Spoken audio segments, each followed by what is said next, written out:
Chapter 22. More excitement than you can shake a stick at awaits you all. There's even a live broadcast for this one, although Twitch is continuing to dazzle Jordan in its perplexities as of late, and there's no guarantee the stream will even last 30 minutes, let alone the entire session. Good news, though, I'm here. And so's everyone else, even Aaron, sitting pretty in TeamSpeak until Hex Cracks Cats crashed the server, of course. Hi. Last we left off, we were just starting Tuesday, May 5th, 1998. There was an ongoing discussion between Marcus Paulson, Byron Rand, and Joseph Cheung about the current state of affairs, although I think the conversation was really between, and a phone call between Marcus and Byron about the acquisitioning of Evelyn O'Malley's vehicle so that Marcus could do cool shit with it.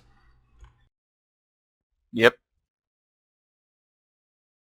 Yeah, and pretty much what I was saying when the TeamSpeak server crashed was that Byron was going to call up Evelyn and have her leave a spare set of keys in the car at the realty office, or he could pick it up at her house, or apartment rather, whichever way he wanted.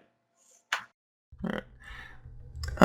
Aaron, do you want to provide a recap for what David did? Or would you like to keep that on the down low, because you're a sneaky Nosferatu, and you never tell anyone anything, even out of character? Well, I mean, he's definitely going to tell them in character sometime in the early part of the session, but basically he tracked down our wayward police school and set things straight.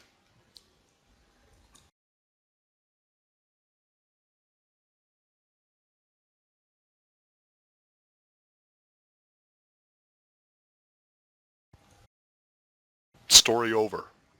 All right. In that case, then, we venture back into Marcus and Byron's call before Byron is going to contact Evelyn.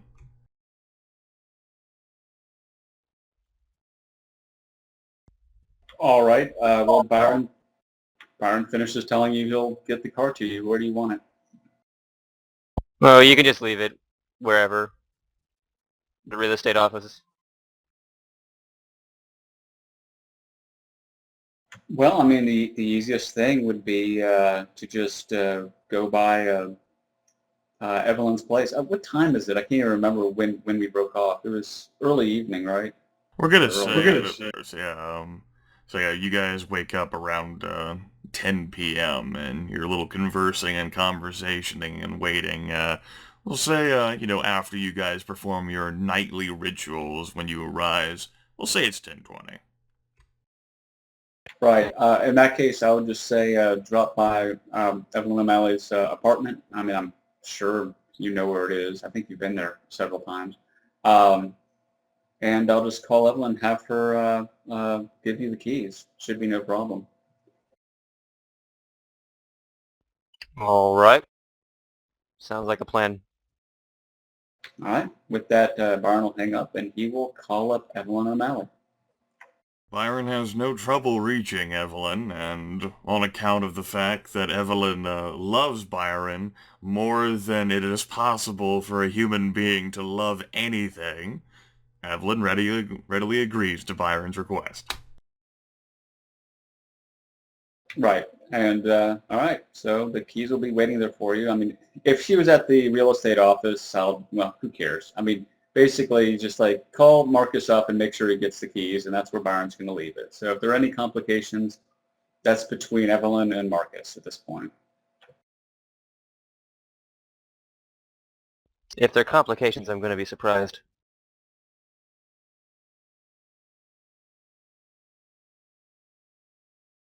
But yeah.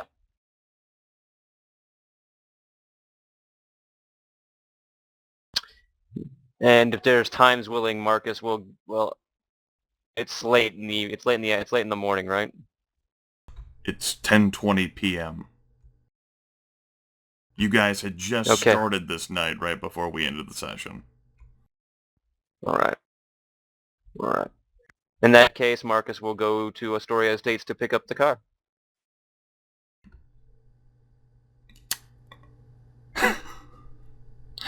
Well, Marcus won't find the car there. Well, I'm sorry, I'm still sort of splitting my attention between two things when I shouldn't be. Evelyn in the car at her apartment complex. Okay. Sorry, I'm just watching my frames drop. Ah. I think people are just gonna have to, handle the fact they're gonna have to listen to this later. You try, Jordan, but sometimes your fast test isn't good enough. Nope, sometimes I have to deal with Twitch. And You Valve. guys can just talk about the tabletop role-playing stuff and how that makes you feel in the chat. And conspire to plot about the various shenanigans. Or you can go about your lives. Yeah, so I'm just gonna stop streaming now because I'm not dropping that many frames, but it's just like I'm dropping 100 frames here, 100 frames there. Not a good thing. I mean, it's only a small amount of frames, and all you're doing is broadcasting a Java program, right? You can lose all of the frames. It'll totally work, right? I think the problem is that the voices don't transfer over. But the sound is fine. Totally, right? It's just the chopiness of the picture, right? I don't know how these things work, but if it does, oh well. The audience is saying that the sound is fine for now. That's right. Just no matter how many frames are lost, just let it keep going. It's not your concern about their viewings. Well, I don't know. This is just action-packed. This, at least my screen. It's just been going all over. Monsters attacking from the left and right. They're missing out. Just transmit audio.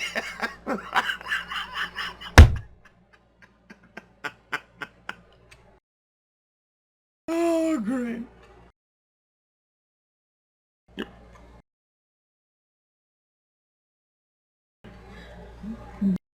At any rate, Jordan, Marcus will end up finding Evelyn O'Malley's vehicle, just some economy car, at the curb by her apartment. He has a fair understanding of how it looks. You can even describe the appearance of the car if you so wish. In fact, I think that would be cool. It's a navy blue sedan. Alright. There are a lot of them in this town. Jeez. It just all it needs is to have a trunk, and that's all I need.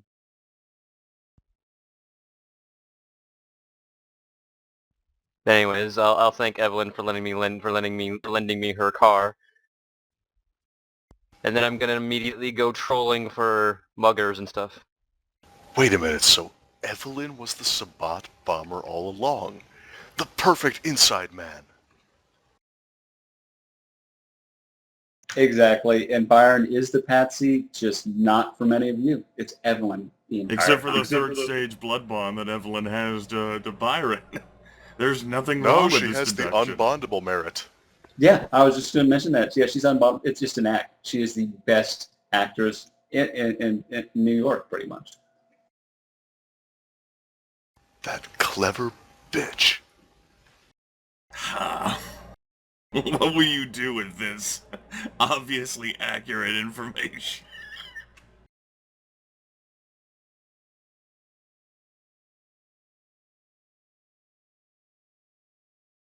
My thoughts exactly. Alright, Marcus, how does Marcus go about the process of trolling, as you put it, for individuals of ill repute? Well, I do have Auspex. That means I can, just sort of, do a little bit of profiling, find someone who looks like a mugger, and then follow them for a while, and then see if they mug anyone. Or be, an obvious mugging target.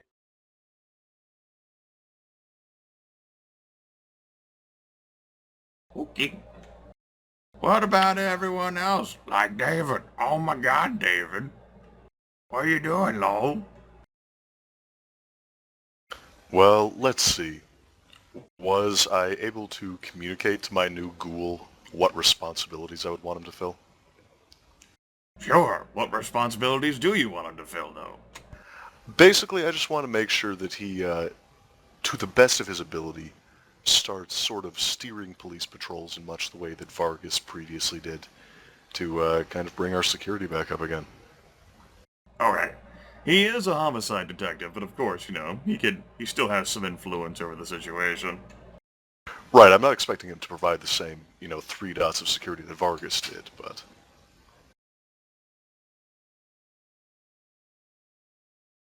Cool. Well, in that case, I'm gonna call everyone up. Everyone, get in here. Alright. Everyone receives a phone call from David Green? What? I thought that dude was dead. He was. Is. Yeah, Byron will answer. It's like, hey buddy, nice to hear from you. What you been up to? I managed to track... What's the detective's name again?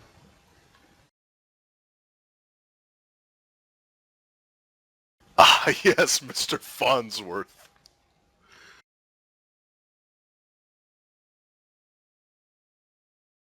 Mr. Farnsworth.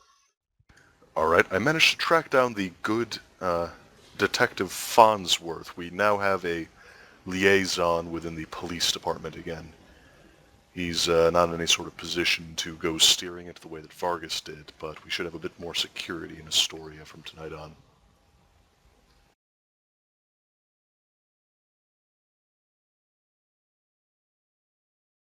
Well, Okay, that's okay. good. Seems like a good thing.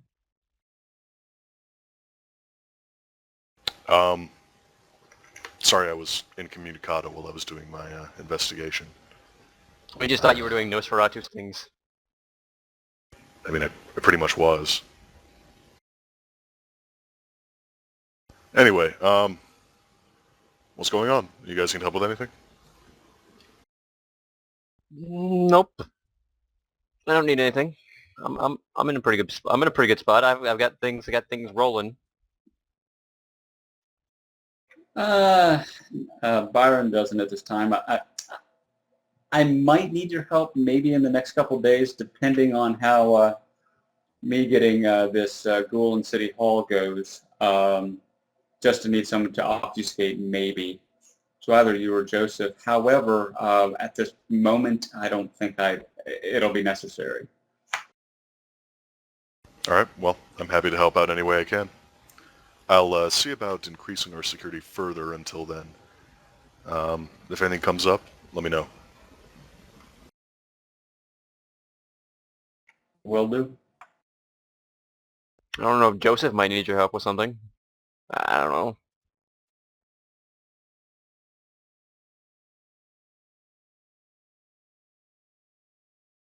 Yeah, do either one of you, just out of character, want to tell David about the ghost problems? I mean, he knows about the ghost already, but how much we've done with it? I don't Yeah, think Marcus does. Marcus doesn't want to tell anyone. He's planning on fixing it himself. Joseph currently has other things on his mind. I don't know if any of you remember this, but this is, I'm pretty sure, the first time he's heard anything about the ghouls. It is, and David's aware of that.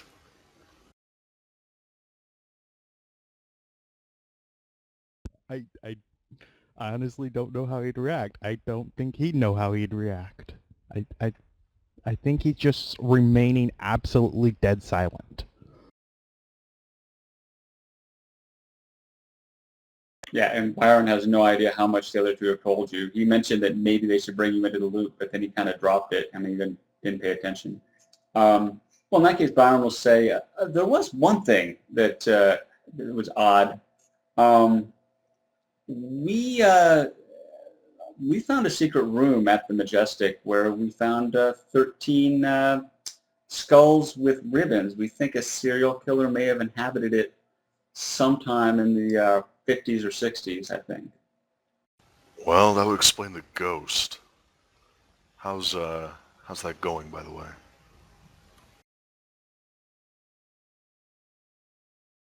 I can't remember how much Byron knows about this. I think he knows that Joseph now it's inhabiting Joseph, or did Joseph ever mention that to Byron? That has not been brought up. I don't think Marcus brought that up, and I know Joseph hasn't talked to anyone since then. That happened last night, and this is like the third call of the night. Right. Yeah. Okay. In that case, Byron will say, well, I think it's going along okay. We were looking into researching the possible history of this girl that was inhabiting Marcus. I went down to the paper and I got close to an answer, but I ran out of time. So I or someone else will have to do the rest of the legwork on that. But yeah, that's pretty much all I know about that. If we were going to get information to perhaps somehow pacify the ghost.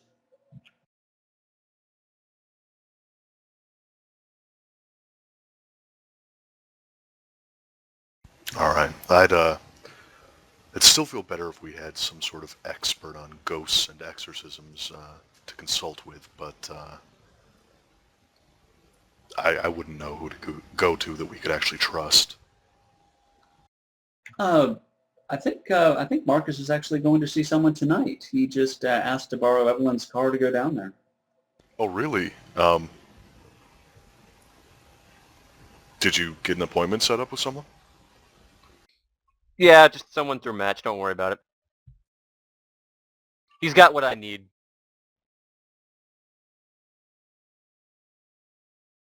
Oh, all right. I'll trust you on that, but be careful. Match has been known to deal with some pretty unreputable people before. Yep, but he's always got what you need. In one way or another. Yep.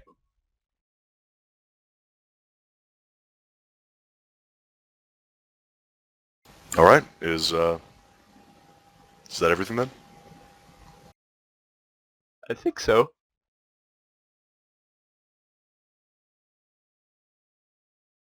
All right. Keep safe, everyone. No, you too.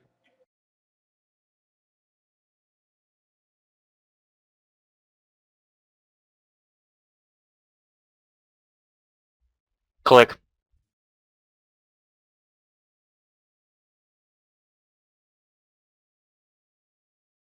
Well, there you go. We know what Marcus Paulson's going to be doing. In what activities does everyone else wish to invest their time or themselves, or do they want to sit on whatever comfortable piece of furniture they can find and contemplate the night? Byron is going to go hunting. I thought I had more blood points, but apparently not. So I'll go do that 2 or 3 times, unless he gets waylaid by a phone call or something. Alright. That's what Byron's gonna be attempting to do. David's going to be stopping by Mr. Farnsworth's place to see if he can start planning a next step for increasing the security in Astoria. Alright.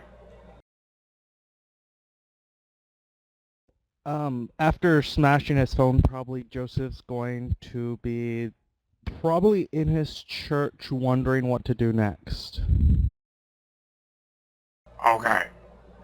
Well, first thing we'll handle, David manages to arrive at the sight of his ghoul, I imagine perhaps a personal day or a vacation day was called, and perhaps over the past few days, so that Farnsworth and David could properly associate with one another. Probably. And the reason David's doing this first thing is because obviously humans sleep at night, and he doesn't want to be stopping in the early morning hours. Right. So you just want to take some time to think about what your character's going to try to say to the ghoul and a way to try to improve security within Astoria? Sure. Alright. Second thing we'll handle is go ahead and make a hunting roll for me, Byron, at difficulty 3 blocks, K-lol THX by. You are Winrar. Marcus, go ahead and make a wits plus streetwise. You have some sense of where crime can be performed in Astoria, which is more than the general blanket everywhere. That some old denizen of NYC, World of Darkness, would say, go ahead and give me a wits plus streetwise at difficulty 4. Yep, and it's easily a success. Feel free to set up the scene then, and when Marcus walks into the type of criminal act being performed, and since Marcus is a fucking vampire, how he might manage to subdue the criminal. Well, Marcus will he'll find a likely target, doing some profiling. It's like, that guy's got a hoodie. Might be a mugger. Follows him for a while. And then, lo and behold, he turns out to actually be a mugger. As the mugging is taking place in an alleyway off the street, Marcus will rush on in and tackle the guy onto the ground. Acting, like the hero and, tell the other person that he'll call the cops and all that crap. And, if need be, he will if you want me to, I can make attack rolls to knock the guy out. That will not be necessary. Again, you're a vampire, this individual is a human, and not going to be one of the superhumanly advanced humans that would have any hope of surviving you. So yeah, Marcus will basically knock him the fuck out, and then when he thinks no one's looking, he's going to dump the guy's unconscious body into the trunk of the car and then start driving to the place that was indicated. Somewhere up near Yonkers, I believe. I'll go ahead and, Marcus will have that slip of paper to which Match wrote the directions. I'll go ahead and post them again in the chat.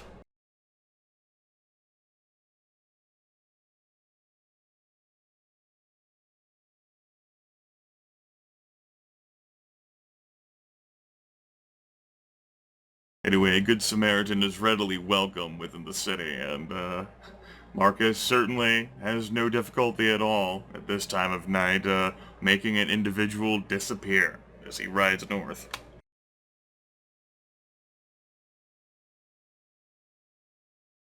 It's about an hour and a half drive up there, though.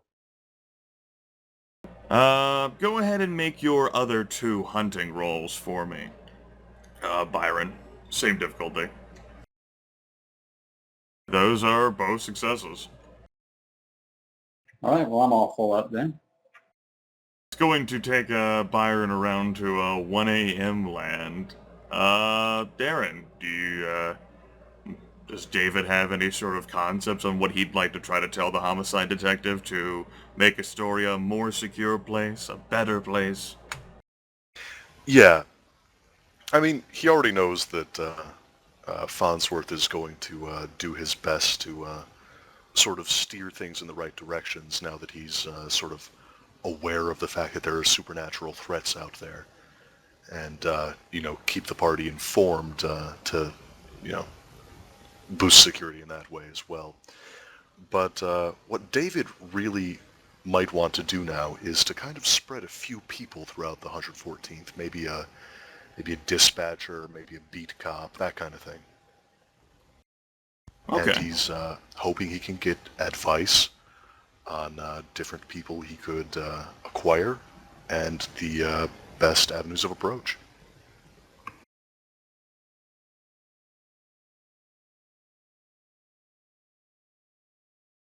Alright, that certainly sounds reasonable enough. That is information and various sorts of suggestions and opinions that David Green can certainly acquire to that end. See, And how much of the police department is he looking to ghoulify? Oh, you know, just a you know, handful. 70. Oh, you know, 75%. Less than a half dozen, probably more than 2.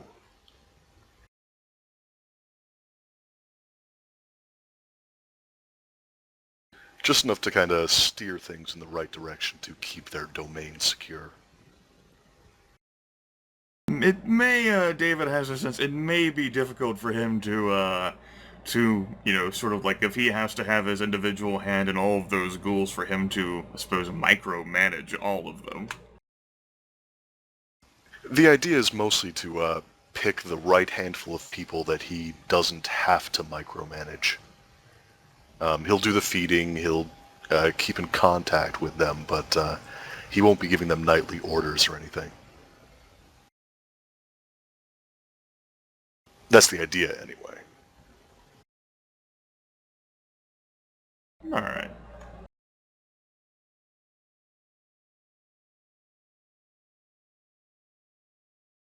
Well, you can come up with the details yourself, since I know you like illustrating a world about that, and we're going to be focusing on Marcus's trip. So by all means, Darren, feel free to construct any sort of patrol beat officers or dispatchers or sort of like, you know, police type setting, however you see fit. Alright, I'll give it a think.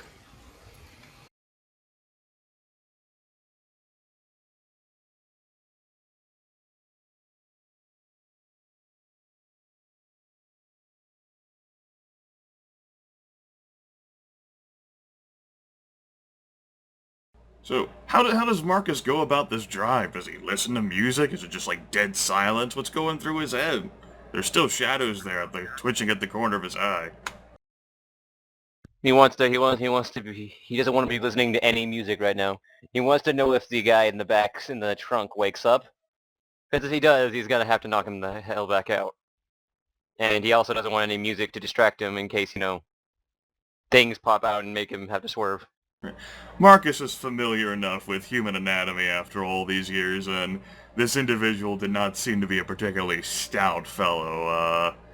You know, it's hard to say how long it would take for an individual person to wake up after, like, say, a shot to the temple, but Marcus thinks he's got it under control, and if he doesn't, I mean, how's the guy gonna escape from the damn trunk anyway?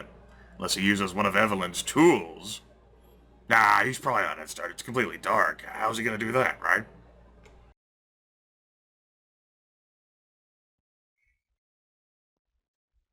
Or I guess he's just gonna drive then.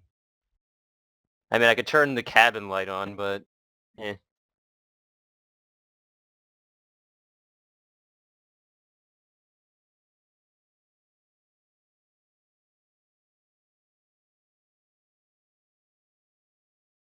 Okay.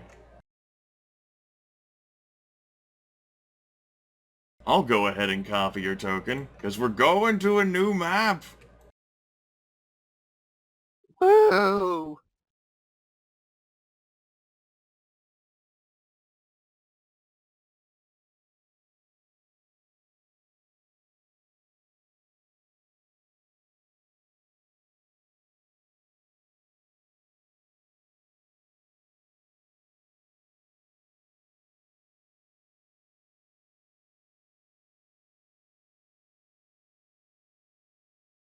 This house is way bigger than you ever dreamed of being. The trip to Ardsley takes a little over an hour. While it's not very far, traffic is a nightmare in the metropolitan area, and the toll road as you get out of the Bronx doesn't help either. Match's directions are easy enough to follow, however, and you soon find yourself turning into the affluent Ardsley suburb. It's amazing the entire area isn't one giant gated community, with all the splendid greenery, a few decorative ponds, and its very own country club. Nevertheless, you uneventfully find yourself pulling into Salimsham Court. The bright lights of I-78 shine behind the tree line, steeping the circular patch of road, and its three, houses in half shadow. The house you're looking for is the middle of the three, situated the closest to the tree line. Match was right. It's a one-story brick house with blue shutters. There's an attached garage, its door closed, and the driveway is empty. At the front, there's 2 steps leading up to a raised patio, although there isn't anything on there other than a rocking chair. Between you and the front door proper is a screen door, and taped to the back of that is a black sign with bold text. No visitors welcome.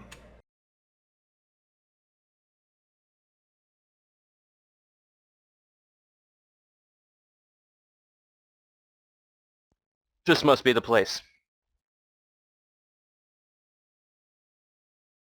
Well, Marcus will... Can I park on the side street here? Sure. There's a Well, Marcus definitely will sidewalk. You can definitely do that. Marcus will park on the sidewalk. Get out of the car, walk on up to the patio, over the screen door, and knock.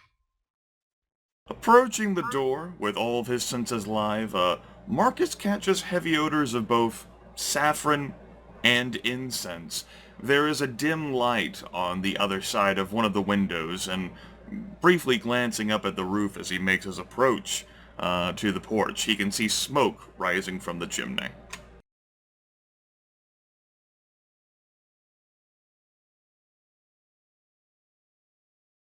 Interesting.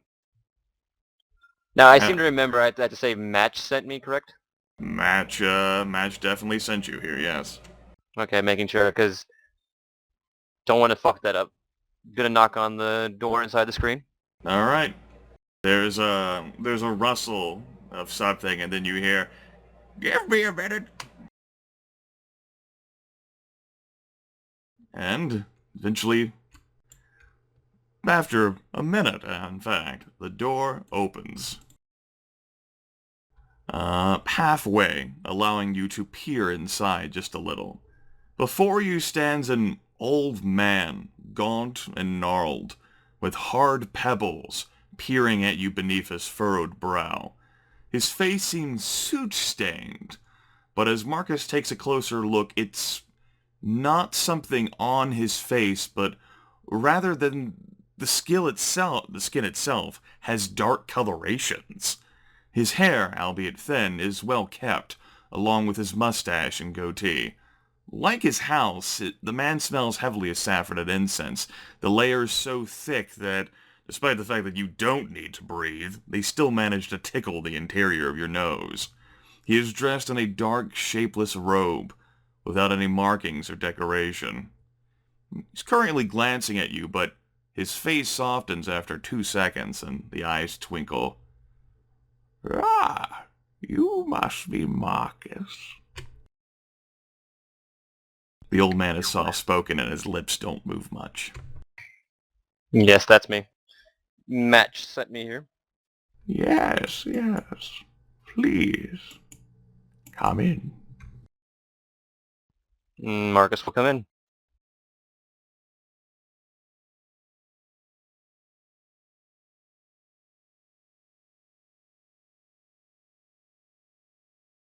The house itself is, well decorated. Not quite something that, say, Marcus might be used to in his own living, and perhaps not something you'd get from the man himself, simply by peering at him. What you can end up seeing here is what I've depicted for you. You're currently standing in a joint living room, a dining room area with couches, a few tables, some knickknacks on them, photos, vases, candles, what have you, with a fireplace that is currently active. A dining room to Marcus's right, lined by 2 magnificent, stocked bookshelves. peering around the corners of the walls. I think I accidentally made the map not visible there for a few seconds. God damn it, Grimith. You did a good job, Grimith. I was wondering why my screen went black. Because Grimith accidentally clicked the wrong fucking Java option. Peering around the corners of the walls, you can end up seeing what appears to be a guest bedroom of sorts, with its own bathroom, you'd assume, but you can't see inside of it, and a master bedroom as well, by the looks of it, with another bookcase, and it too having a bathroom you can't see. On the other side of a half wall here, there's a kitchen area, full of all sorts of well-maintained and affluent appliances, you would say. Then again, as Ardsley is an affluent area, it totally makes sense for this house to be finely appropriated and decorated. And another doorway on the other side of the kitchen leads to some sort of area beyond. Nice place. Please, yes, yes. Why don't you come in and feel free to sit whenever you like.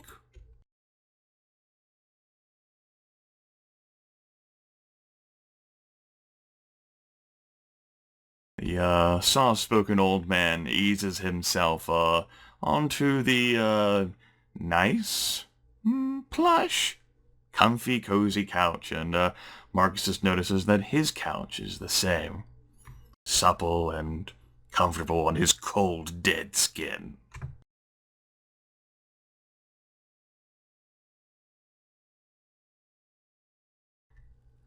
Did Match...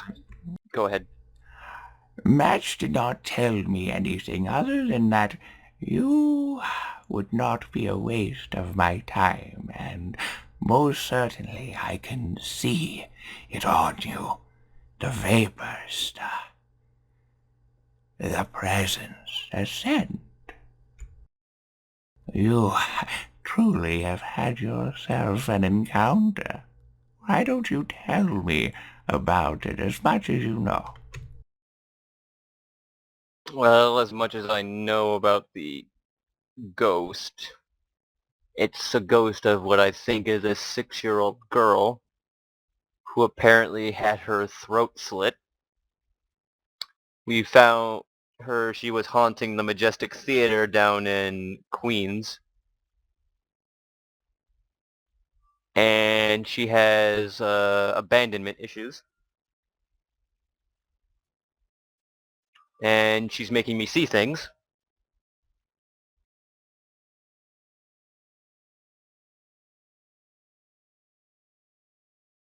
There may be other things that Marcus could remember, I don't remember.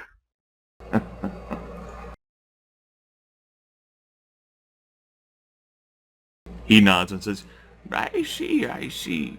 She is not directly with you now, though, young one. What has become of her, do you know? I think she's attempting to haunt one of my companions.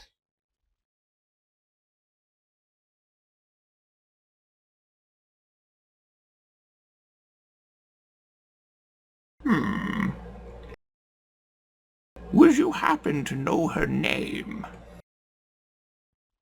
I tried asking for her name. She just never gave it to me. He frowns and nods. Yes, yes, they can certainly be non-compliant and stubborn that way. Would you have happened to have found any sort of item or object that she may have owned or possessed or mattered to her in her life? I'm sorry, I'm getting a phone call right now. Oh, you kids and your damn mobile phones. You pieces of shit.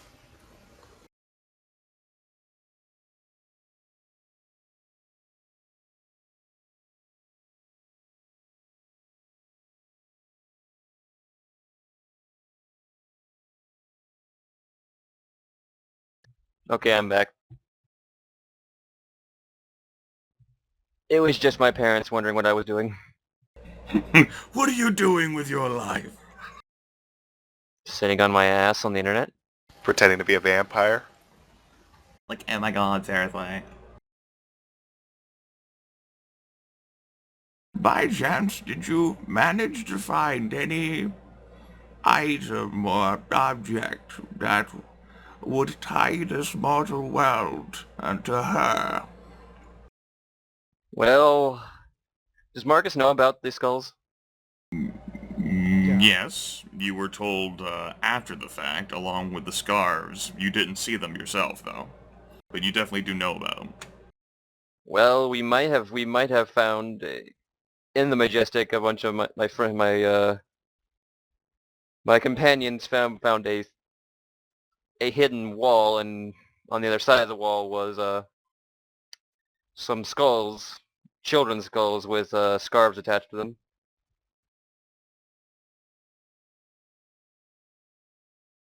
One of them might be her. He nods. Yes, yes, an unfortunate story that, but that would certainly suffice. He offers a kindly smile, but one that ends up fading after a few seconds.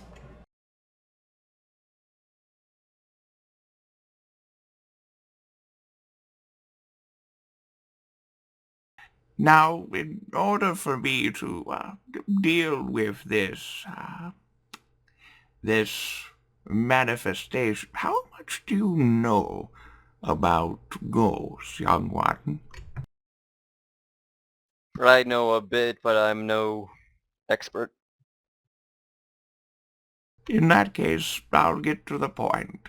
In order for me to deal with her, the half-smile returns, I will need a little bit. I was under the impression that she would be following you here, and that would have greatly eased the situation.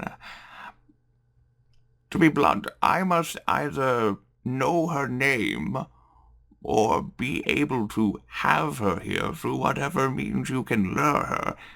And I need to possess something that was in contact with her during her life, whether it be her pretty little head or one of the scarves or shrugs, any sort of other item or trinket you can find. Unfortunately, even with one whose powers are as capable as I am, there are still certain rules that one must follow in order to banish one of these malevolent rays.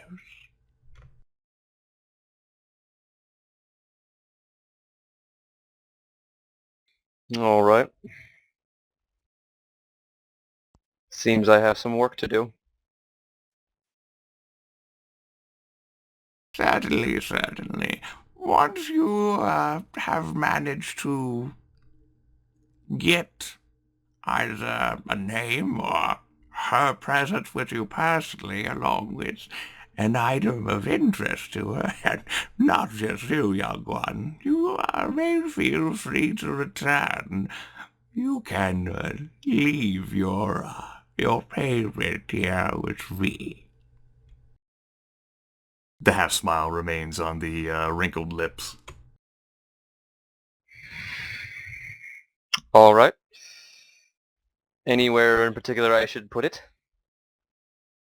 You can leave him sitting on the chair on the porch. I will take care of everything else. All right. Marcus a little freaked out, a little scared. We'll nonetheless go out and get the hopefully still unconscious body of the mugger and put him in the rocking chair on the porch. Go ahead and roll a 1d2 for me, Jordan.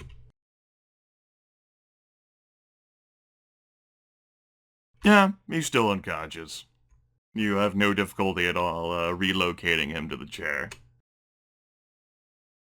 And with that, Marcus is going to drive back to Queens. Okay.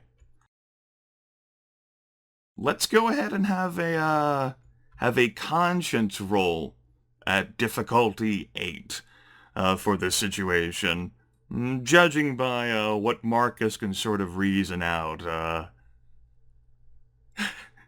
he can't imagine the fate of this individual to be a good one, to be sure. And with all of the sort of madness ramping around his head right now, he can certainly imagine a lot of bad fates for him. Boom!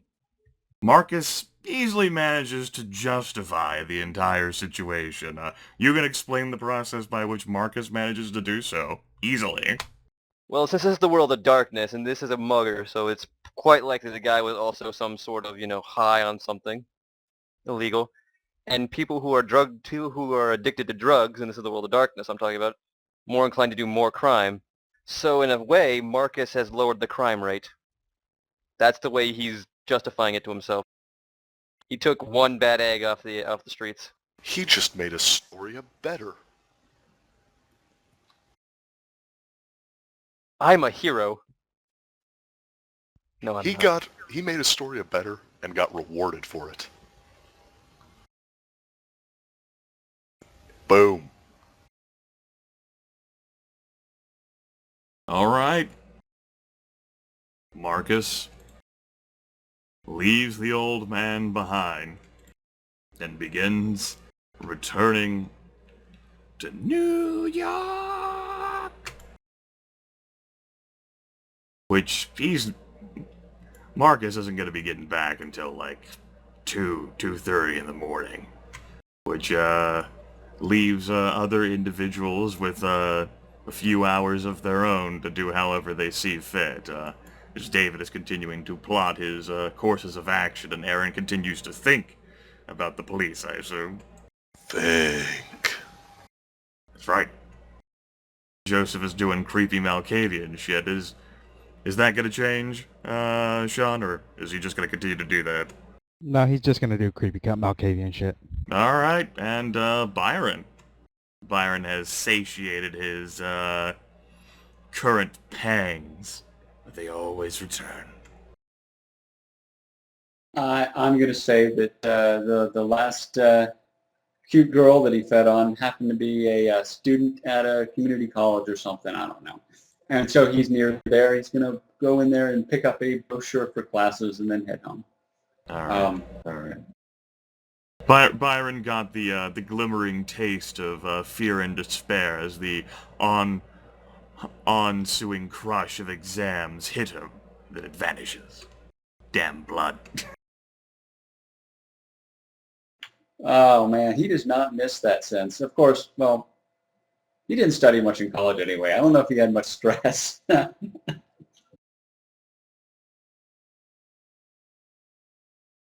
But yeah, he was looking for 2 classes in particular, a CPR night class and a basic computer night class. Just one so he can turn on a computer safely.